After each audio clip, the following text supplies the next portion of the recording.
Good evening, ladies and gentlemen. Welcome back to the Nancy Drew Games Review Series, where we are ranking all Nancy Drew games on 6 key aspects, being the mystery, the suspects of each game, the puzzles, the music, the atmosphere, and the ending of each game. I'm your host, Jameson. And I'm Julian. What's going on, everyone? And today we are reviewing Nancy Drew Danger on Deception Island. This game joins Haunted Carousel in coming out in 2003, although if you compare the two, this one I believe to be much, much better. Agreed. Every single one of the 6 aspects that we use in grading for the Nancy Drew game reviews, I believe that this game nearly excels at, some more than others, but all around, this is a very, very good game. Without further ado, I think we ought to go ahead and just get into the story and premise of the game. Game reviews, I believe that this game really excels at, some more than Off the coast of Washington State, where she's staying with George Fane's cousin, Katie Firestone. Katie runs a whale watching tour where she brings everybody out on her boat and paying customers, and they go out and on nautical tours, and she tries to bring them close to whales, and they get all sorts of snapshots of wildlife. She competes with other whale watchers in the town, mainly just Andy Jason, who we'll get into in a bit. And the game follows a lot of local politics going on in Snake Horse Harbor, where Holt Scotto is running for Harbormaster, everyone's hanging out at the Hot Kettle Cafe, and there's a lot of trouble afoot because a stray orca has recently showed up in the channels in the harbor. And this is causing a lot of trouble because killer whales, orcas, are something of an endangered species. Pretty much all whales are. And it's quite dangerous and irresponsible to be operating fishing boats in daily times and proximities to this whale, which could be sick, it could be dangerous to other fishermen. And Katie calls in the Marine Fisheries Services to report the whale. And there's the town hall meeting about it, and in the end, the lines are drawn pretty blatantly. Katie is on the side of people who think that the whale should be kept safe at all costs until it is able to be shipped to a research facility to be seen if it's sick, if it's healthier, to be rejoined with her pod. And everybody else just wants the whale gone. They don't care about its health because it's taking a huge bite out of the local economy because fishermen are having to go the long way around the island in order to save fuel by avoiding the whale. And it's important to note that Snake Horse Harbor is a very fisherman-dominated place. You know, that's a big way of life for a lot of the people who live here at Snake Horse. And one of the suspects in particular, Holt Scotto, my personal favorite suspect of the game. My personal favorite suspect in the franchise. Vote for Holt. He makes his living off of fishing, so this is obviously a big impact on his life. And it's interesting to note that Katie Firestone largely benefits off of denying access out to the fishing ports and everything because she is still able to go out there. And she's additionally able to still charge people for tours for close-up access to the wild orca. You don't know how she did it, but Katie managed to convince the Marine Fisheries Services to give her permission to do routine monitoring on the whale if she ever sees it, so she is not subject to the $1,000 fine if she is seen getting near it. And real scummy of her is that she's allowed to bring paying customers along with her, pretty much just screwing over every other whale-watching industry in the city.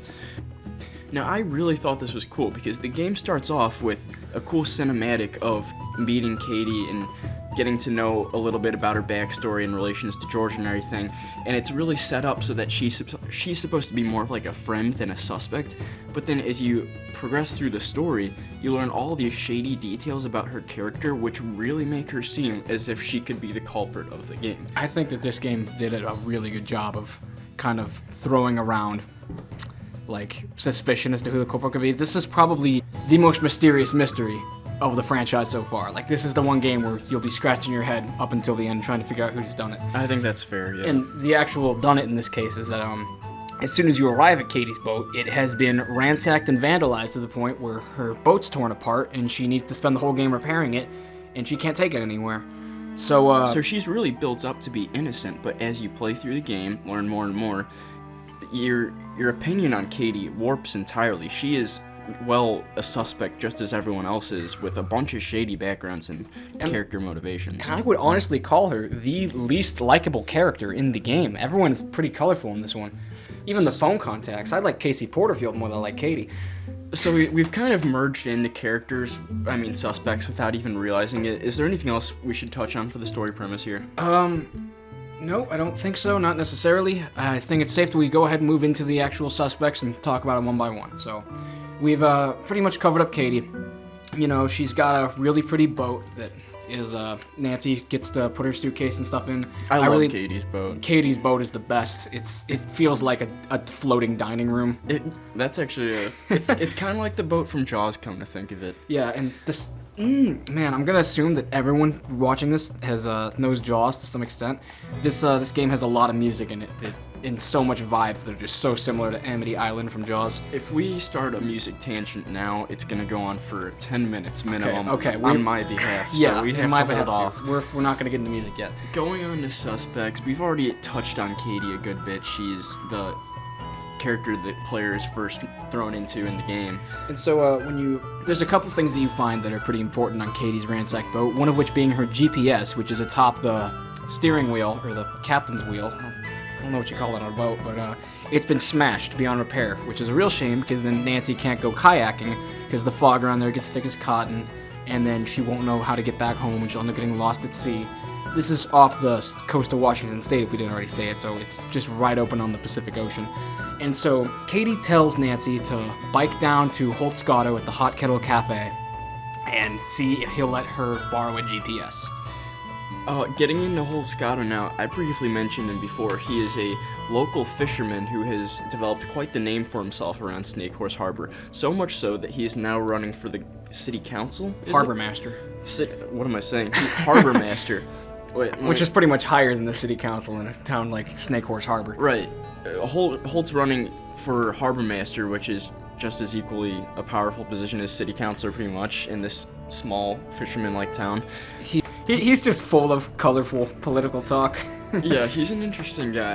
I like his jargon, everything about him, from his look to his accents, just everything about him is really fun. You need to go to the Hot Kettle Cafe, run by another suspect, Jenna Dublin, where Holtzgatto is always spending his time, and that's where the game's wheels really start to turn with a couple of chores. You have to do Holtzgatto's seamanship quiz and a bunch of other things, but they're not really tedious puzzles. Nothing really stands out as annoying to me. One thing that I like is that Holt and Jenna are kind of like on the same side as far as the orca debate goes. Jenna's real hot-blooded about it too, but they're both like upfront with you about it. They're like, Holt just keeps on slighting Katie every time you meet her, and like you tell him, yeah, Katie's GPS got smashed. He goes, oh, now that's a shame. And then Nancy goes, well, I mean, like, I can't go kayaking unless I have a GPS. He goes, oh, that really is a shame. Yeah. And so that's how he segues into his Harbormaster Quiz, which is a clever idea for a puzzle, where basically Holt has whipped together a quiz that he wants people to take before they can rent out any kind of motorcraft on the waters, and the idea is to narrow down the amount of people that are out on the water with no business being there in the first place, so the Coast Guard doesn't have to rescue as many people. And it's about 10 questions that deal with Morse code, fishing knots, sailboats questions, stuff like that. And at the end, you have to bring him a male Dungeness crab, which is quite the iconic twist. That's probably the most annoying part of the nautical puzzle, the seamanship quiz, but I mean, that's not even that bad. There's a little diagram in the Hot Kettle Cafe that clearly indicates what's male from female. Yeah, because apparently there's a big market for crab genitalia postcards, but... And as mentioned prior, how everyone kind of bashes Katie, including every suspect that isn't Katie in this game. Actually, yeah, there's no one on Katie's side. Yeah, I thought that was really clever, because we're thrown into the game as alleged... We're made up to be friends with Katie, and to hear every single suspect just bash her, I kind of like save the whales, lady. The drama in this game was pretty fun, and it's one of those games that you go through every single conversation topic just to hear what everyone has to say, because you don't want to miss what people have to say in this game. Mm-hmm. So Jenna and Holt kind of run in the same vein as far as like their character mobility goes. Holt tells stories about the Shanghaiing that used to go on at the places, an old legend of how bartenders and just bar patrons would get kidnapped and hauled into secret passageways and taken out to ships waiting in the harbor where they were just sold into crews like slaves.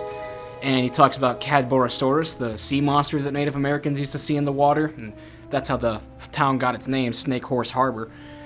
And Jenna tells you similar stories. She's locally famous for her clam chowder that no one can go a day without. And that's just a real colorful touch. For some reason, she insists on letting you try as many bowls of clam chowder for free as you want. Yeah, she's surely losing profit on her clam chowder she just dishes out to Nancy. Yeah, but Hot Kettle Cafe is probably like my favorite like restaurant in any Nancy Drew case. For sure. It's definitely like top 3. Jenna mentions that the restaurant is family-owned through multiple generations, but that the restaurant has stayed clear of the Shanghaiing that's been plaguing Snake Horse Harbor in the past. She claims that it never went on, and that it's just a big, colorful, tall tale, and it's just the sort of thing people say to, keep each other entertained, and that there is no truth at all to locations being used to steal people. Now, something I think her interactive could have done that would have been cool is have Holt and Jenna interact more. Because they literally sit across from each other at a bar, but the two almost never acknowledge each other's existence, which kind of sucks. It would have been cool to see them like engage in conversations or bicker back and forth or something. Like how Kessler and Lou Talbot do in White Wolf of Icicle Creek, playing Fox and Geese together for like joint conversations. Because the way that they are for the whole game is Jenna's behind the counter and Holt's just sitting at the corner seat of the bar working on a chess puzzle. And they're like less than 5 feet away from each other. It doesn't annoy me, but I feel like it would have added to the game if we had some conversations where both characters would jump in. I don't know. Yeah. And so now we have suspect number 4. We'll go ahead and get into spoiler territory. This one is the culprit.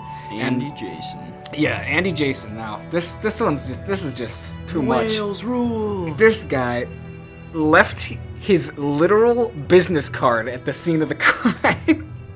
And like again, I said that he's like, this game is like par for the course as far as the mystery goes. It's kind of a head scratcher at times. But he literally left his calling card with his name on it at the scene of the crime. He messes up the pipes under Katie's sink, and once you get all the pipes set back in order, you find his Whale World business card. What I think adds to the mystery of not knowing who it is, strictly speaking, the ending of the game in which Andy Jason is very active in helping you pursue who the culprit is. Yeah. And we'll get into that later, but it was really stupid of him to leave the literal calling card at the scene of the crime. It was just a red herring of himself. He's playing 4D chess. Now, Jamie's outspoken about disliking Whale World. I like it, though. Okay, let me give a preface of what Whale World is. So, Andy Jason is the rival whale watching tour guy in town, and he constantly tries to talk Katie into letting him buy her out so that they can just collaborate and both be whale watching tours in unison. Because, I gotta admit, Katie just looks like a lemonade stand competing against Walmart when it comes to Andy, because, this dude's got a whale museum. Yeah, it's sweet. And it's like, if it was real, if this Whale World was real and it was local, I would go to it, dude. Yeah, it's a pretty rockin' place. We ain't got very many whales in Lake Erie, but still. But I would go there all the time. I mean, just to play the games. He's got a bunch of games that you play, and you check off your punch card every time you win a game. And if you win every single game, then you get to spin the Whale of Fortune, and it lands on free T-shirts. Spin again, get a free keychain and stuff. And when Nancy spins it, eventually, she ends up getting a free whale watching tour, which is a cool little cinematic. It's kind of like a slideshow. She just takes pictures of bald eagles and just nice things that she sees, and at the very end of it, you see the orca pop up out of the water in the distance. Man, it's a fun sequence. But you like Whale World more than I do. Tell me what you like about it the most, and speak more about Andy Jason in particular. So Snake Horse Harbor, you just get the vibe it's a dark little musty place, but then once you actually get to Whale World, it's just a completely different environment, and it's a welcome change in the game, in my opinion. Andy Jason does a really good job at kind of reeling Nancy in and introducing her. He also is there for a fair bit of exposition. He gossips about every character too, and then he also is the one, he does talk a good bit about Hilda Swenson, another subplot that we need to cover when it comes to puzzles. Yeah, but I think Hilda's going to come in better in puzzles, but Andy Jason, I think he owns a welcome change in the environment in Whale World, and I think he's a great suspect and even cooler culprit. He does kind of break the trend of friendliest culprit. He still is pretty friendly, though. I call Jenna the friendliest. She's giving you clam chowder on the house 24/7. That's true, but Andy, I don't know. He's not my favorite, obviously. My heart goes out to Holt Scotto. Oh, Holt Scotto, my king. But, I liked him. I think we're ready to move into the puzzles territory. You want to be the opener for puzzles? Because I don't know what I'm going to say about this. So, I would say a lot of the puzzles intertwine with Hilda Swenson's storyline. Now, what we didn't get into in the story and premise was that there was... What was Hilda Swenson's title? Was she... She was a filmmaker, actually. She was a Hollywood filmmaker. Her and her husband made it rich in Hollywood. They were producers, and then they moved up north to Washington State and retired at Snake Horse Harbor. They were super active in the community. Everyone knew them, everyone loved them, and then one day, her husband died. Right, and then Hilda's husband passes away, and everyone believes that Hilda completely loses her mind. She started acting crazy, and sadly, she's a character that we never get to meet on screen, but we do have phone call interactions with her. Yeah, so it turns out that Hilda's been faking it the whole time, and she's not actually crazy. Everybody knows that she lives in the little island across the channel. Jenna kind of like delivers groceries to her every now and again, and says that she can see her through the window. So they say that she talks to walls and that she's just kind of lost it. When her husband died, she kind of died too. But she's been leaving little notes in bottles that wash up on the shore all over Snake Horse Harbor. And Nancy finds 4 bottles. There's some in the sea caves, there's some just out in the middle of the water in the kayak. She finds some at the lighthouse, she finds some by Katie's dock. And they end up being coordinates, latitude and longitude, that lead to a secret beach that Hilda Swenson has been intending for someone to find. Now, finding all 4 bottles is a puzzle in and of itself, but then making the realization that they're coordinates and that you have to put them in a GPS is another little clever puzzle. And for the average player, I'm sure that they're not quite familiar with coordinates or how they work. I sure didn't know, being 9 years old. Yeah, our first playthrough, we felt like geniuses when we first found out that these were coordinates we were putting together. Yeah. And that was a breakthrough in the game, is getting to find new locations and such. Yeah, for the longest time, I didn't even know that you could find more locations, because, what do you call it? It's... We'll get to that in a minute.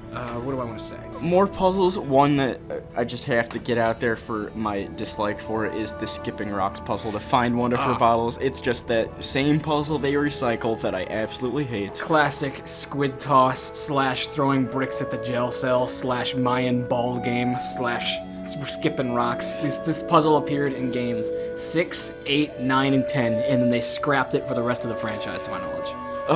Another puzzle I really like that they often do reuse, though, and was the fitting books in a really tight core. Yes. Right at the beginning of the game, you're immersed into a couple puzzles because Andy Jason ransacked the place, and you have to do a puzzle fitting the pipes back under the sink. That's not that tedious to do. And then you also have to do one of my favorite puzzles, which is using space to the best ability you can to fit books in a tightly knit area, and that's one of my favorites. To be fair, you're a psychopath if you actually put books in a place like this, because they're so tightly packed together that you probably can't even get them out if you wanted to. Just get a bookshelf. I don't know what your problem is, Katie or Bruno Bollet, or every other time that this puzzle reappears in the franchise. But yeah, it's a fun way to start the game. The game starts off with an overwhelming amount of like logical jigsaw puzzles, stuff like that. And I always like it when Nancy Drew games start off with softballs like that, because it kind of builds up your esteem to take on the harder puzzles as it goes on. Not making tea.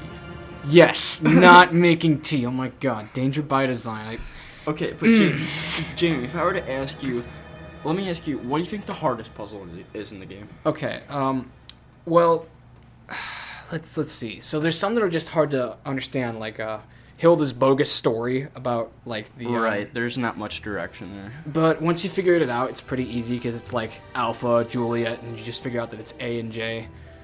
And now, what do you think? What's your favorite puzzle in this game? Favorite puzzle in this game is probably gonna be. You tell me what yours is, and it'll jog my memory. Given my background in poker, I really liked the Royal Flush puzzle. I thought it was clever, and I think it kind of did have its place in this old pub in a fisherman's wharf. You see, I don't have a background in poker, so I did not like this puzzle. Well, it's really straightforward, and there's a book explaining it. The Royal Flush puzzle, just to paint the picture, is in the Hot Kettle Cafe. There's a couple of corners, there's pillars in these corners that you can interact with and make out a royal flush by tapping 5 little digits, and you have to make the 10, Jack, King, Queen, Ace. And if you don't know what a royal flush is, it's just a poker term, but it's a clever little puzzle. You have to make 4 of them, and then once you do that, I believe it's the only secret passageway of the game will open up, and that is underneath the Hot Kettle Cafe. Okay, so I've got an answer to what you're just asking. So, I like a lot of the puzzles in this game, I'd say that my favorite ones are probably the ones that result in coordinates, because I always like the idea of being able to go to someplace new, whether it just be like a buoy that Hilda planted for you to find. I think that Hilda's email to you, as tedious as a puzzle that was, I really enjoyed doing that because we got it right the first try and we had no idea that was a puzzle because, you know, it was kind of just unorthodox. And it's just like, how many isophase buoys are there surrounding the harbor? And then you have to like go on the website and figure out what isophase means in sailor terms, stuff like that. That or Holt's Cottage Puzzle, because this is one of those games where the educationalness of it, educationality, Baldi's Basics moment, but the education stuff in this game was actually kind of interesting, because that might just be me, because I like maritime stuff. I said that I would live in a nautical haunted house if I could in the last review, but you did come to say it. Yeah. But what am I gonna say? Yeah, I like the puzzles that just deal with stuff like that, where you have to go kayaking around, stuff like that. I just realized I was looking away for that, so let me repeat that. I like the puzzles where you go kayaking around and have to read up on sailor knowledge and stuff. And just before we leave puzzles, I want to just emphasize how much I hate the puzzle where Jenna Devlin brings back that little toy thing that her niece like put her locket in.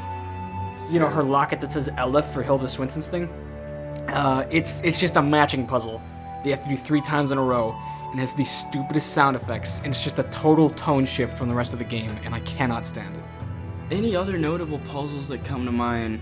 The end game in and of itself is kind of a puzzle. It's kind of a logic-based puzzle, really, but I feel like we'll touch on that when it comes to the ending. I feel like so much of this game was just exploring that was almost like the challenging part. Like, No Stone Unturned was kind of important for most of it.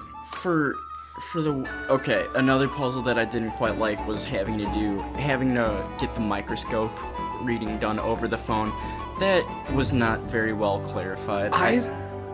Okay, maybe that puzzle was kind of stupid. I especially hate how if you mess up, you have to like solve the little jigsaw puzzle online. Yeah. But I liked the Casey Porterfield and Dr. Irina Predovicu phone conversations. I liked their stories and everything, but the whole process of having to guess the correct answer pretty much over the phone to Irina Predovicu about whether the holes are sizable or not. I mean, there's just a lot of things that you can chalk up to, well, it's under a microscope. Are they sizable? I don't know. Yeah. Let me just run through that subplot real quick because it's relevant to the puzzles. Nancy finds a piece of driftwood of some sort that washes up on the shore by the lighthouse that says SS on it, and it's redwood, and she is curious about it because it looks like it broke off of a ship recently because it's all splintery and sharp. And so Nancy makes some phone calls to a local librarian, and he recommends her to find someone who knows stuff about wood. And in the end, they determined that it broke off of a ship called the SS Whitechapel Dawn, which sunk in really, really deep waters, and there's no way that it could have possibly actually surfaced in this territory. So that starts to lead to more mysteries that come about. Okay. Moving on. Now we're moving into music. Oh, yeah. 10 out of 10. This is some good music. So, you know, good music. I've made a personal list before of what my favorite specific tracks are and everything, and I've mentioned before about how I'm a sucker for the Final Scene soundtrack, but there's one specific soundtrack. It's just called Mystery Title. It's just Mystery, and I think it's perfect. And I don't even think it's Jamie's favorite. It's not. I have a different one that I like. I like so that just goes to show how great the music is. Okay. But real quick, we're gonna be playing Mystery right now. This is my personal favorite. And then right after, we'll play my personal favorite. So you get a back-to-back comparison, so you can decide who you sided with. Julian first or me second.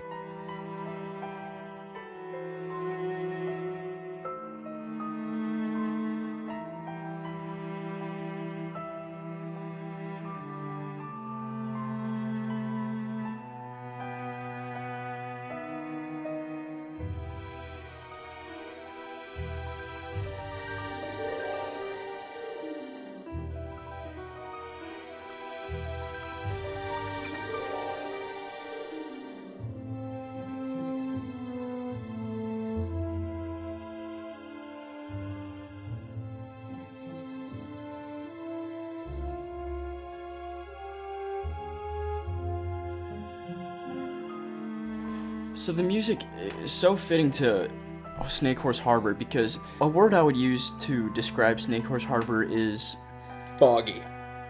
I mean, what word were you going to use? In the literal sense, yes, it is foggy, but I would call it more misty. I would call it more I would call it more eerie.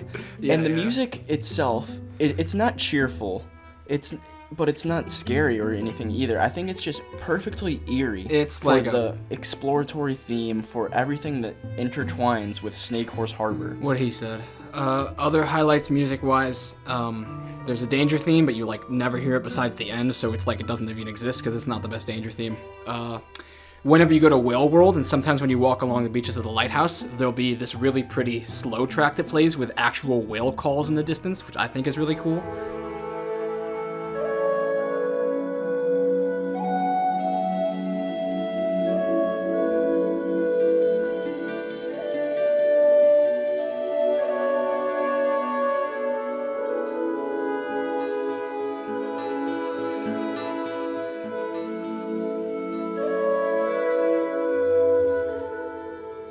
That one's pretty. There's the jig that plays whenever you go to the Hot Kettle Cafe. Yeah, that with one a is- yeah. radical flute. I love that jig.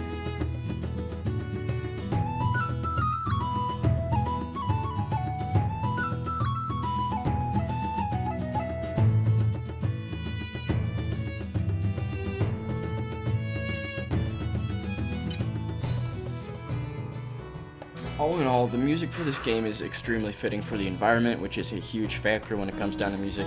It's beautiful, it's catchy, and it's stuck with me after all these years. So, Yeah. you gotta give it that. Now we're getting into the environment, which is also a 10 out of 10. I would I would not call it 10 out of 10 because, and I think I have some valid reasons why, but Okay. as mentioned in the prior games, this is another game where you have to back out to a map to point and click locations you want to go to. Now, I can forgive that in this game, but I want you to go first. Why do you not like that? Why is it unforgivable? This is the single reason why I can't give this game a perfect score, and it annoys me so much of the time is you have to put your helmet on every single time you bike. You have to put your life jacket on every single time you're going out on the kayak.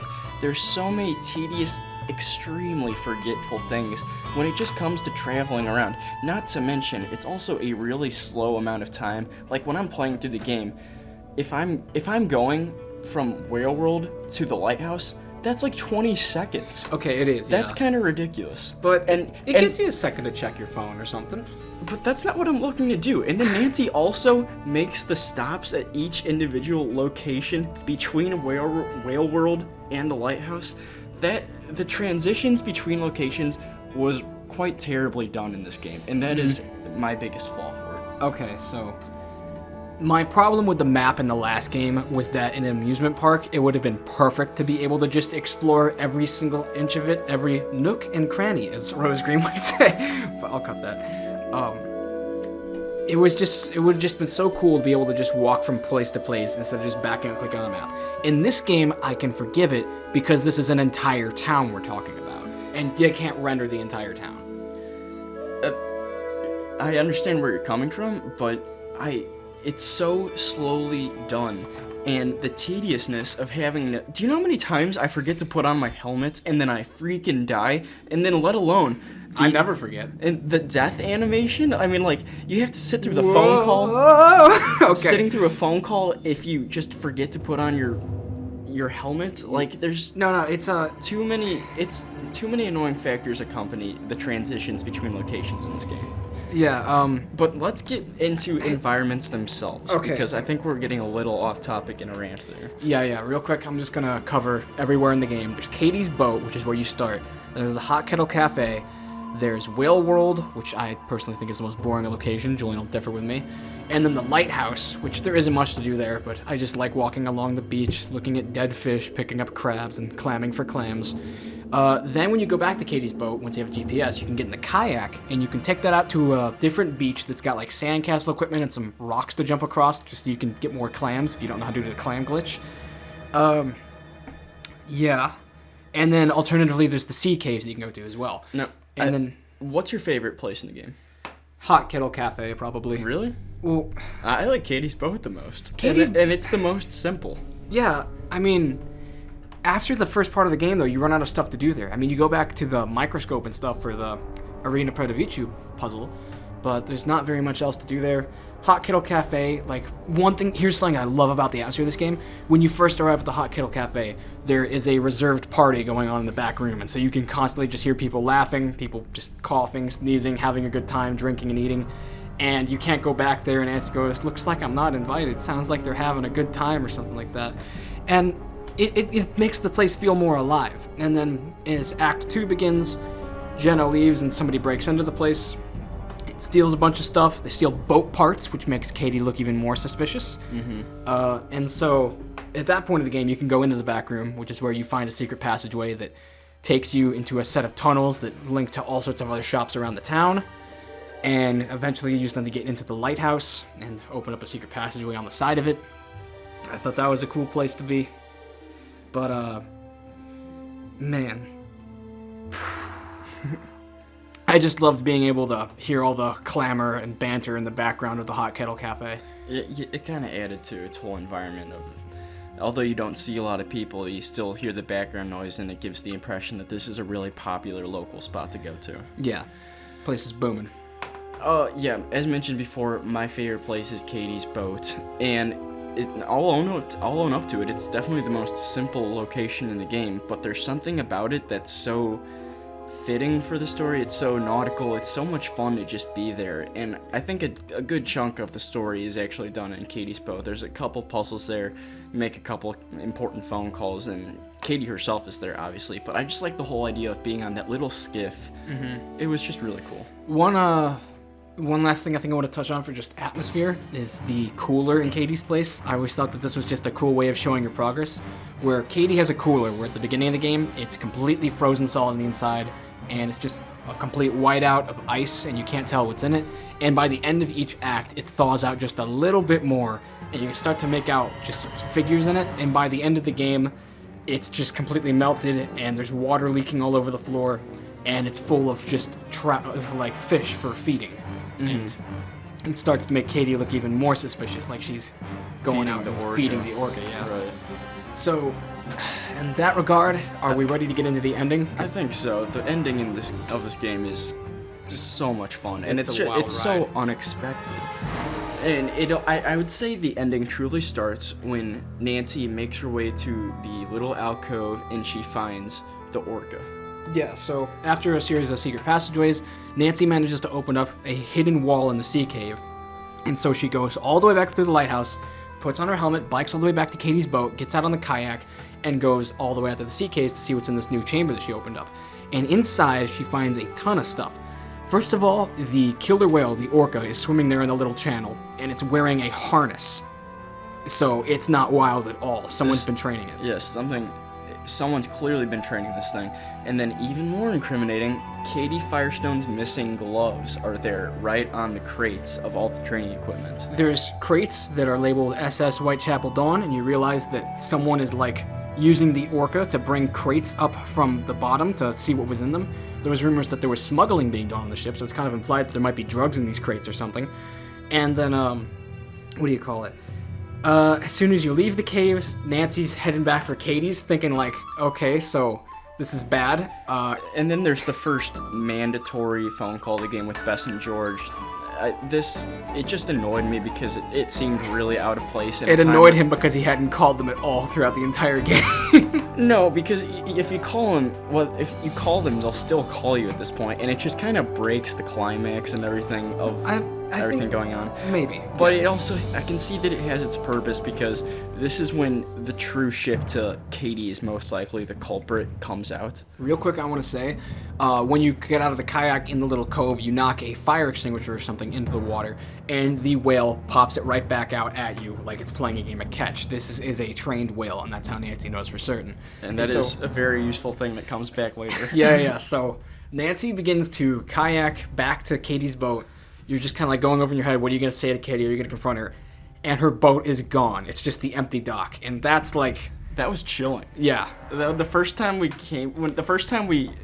got to that point in the game, I was a little frightened about what's going to happen now. Because to me, it was as if Katie had pieced together what we just found out, and she was just getting the heck out of Dodge. And so...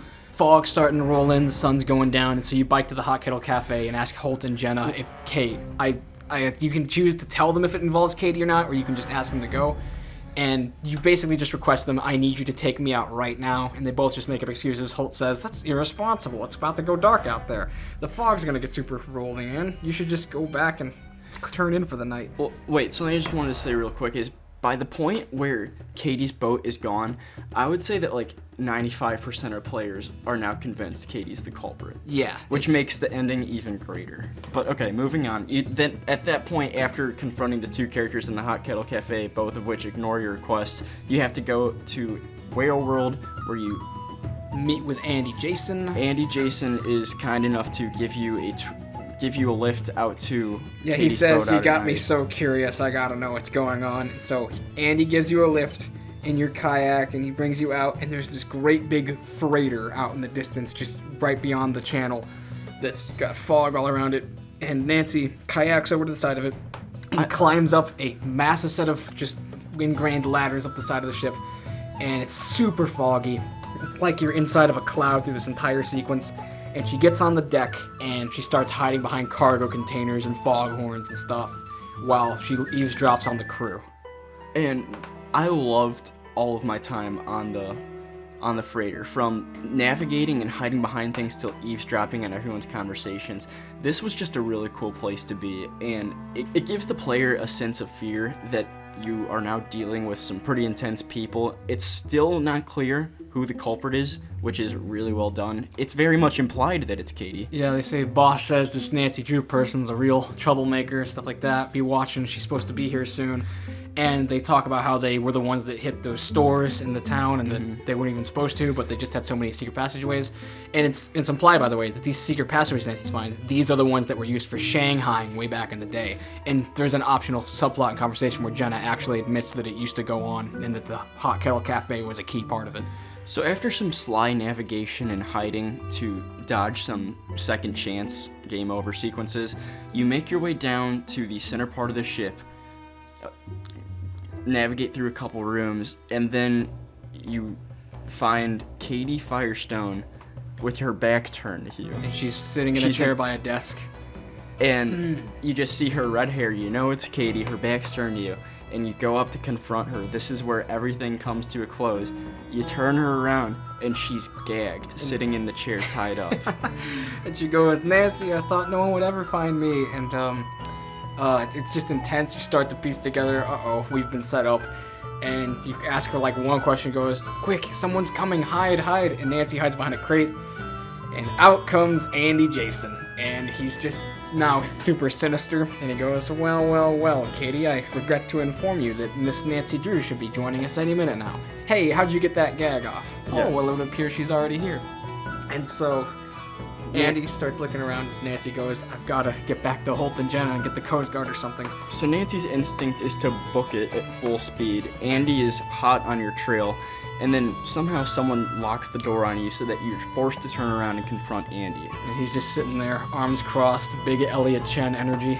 Yeah, in fact, he repeats Elliot Chen's line used in the previous game, say goodnight, Nancy, as he's coming in to strangle you. This is little spot you're in this little bay worked into the boat where, like, to your left, there's the surfacing pool and the orcas bobbing in and out of it. And, oh my god, the stuff that Andy says is, like, low-key chilling. He says, you're about to become the victim of an unfortunate kayaking accident, or maybe I'll tell my customers that the snake horse got you. Yeah, that's what I'll do. And Nancy can, like, say, I told Holt and Jenna where I was going. If anything happens to me, they'll know it was you. And he says, I can smell a bluff. He says, I can smell a bluff a mile away. Say goodnight, Nancy. And at this time, what you're supposed to do before this happens, you can pick up an oxygen tank that's just on the floor for diving.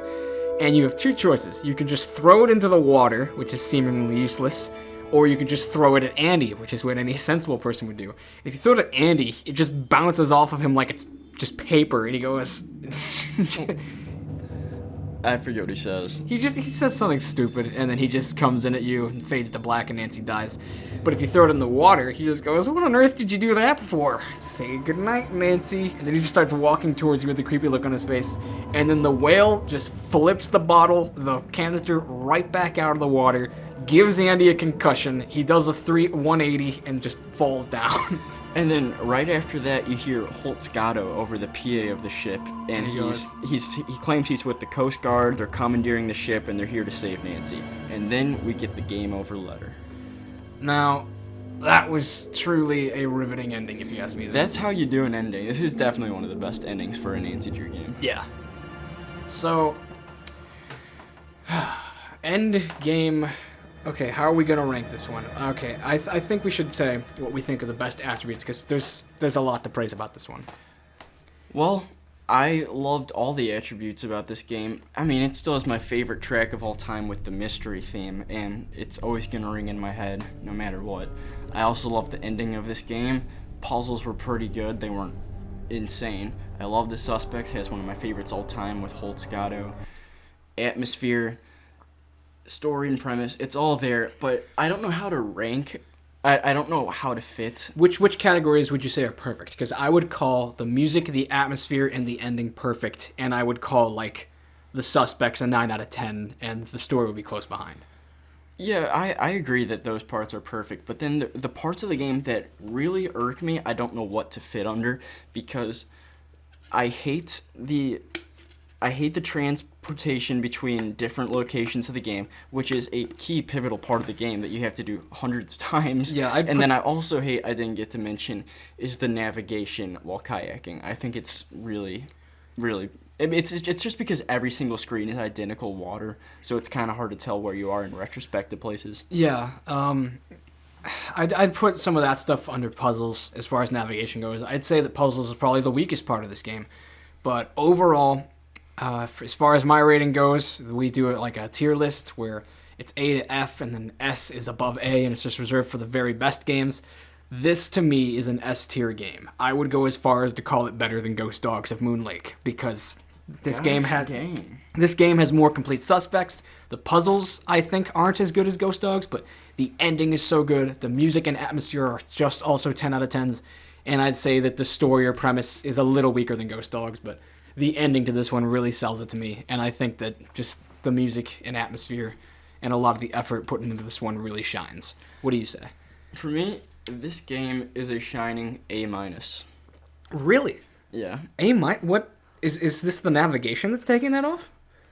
The navigation and the tediousness of having to put on the kayak and helmets, and just how slow and not well done moving between locations is. And that's just too big of a part of the game to ignore, in my opinion.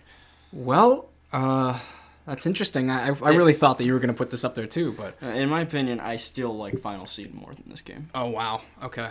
Yeah. Well, yeah, I definitely like this way more than Final Scene. Fair enough. To each his own. Yeah. Anyhow, I think that...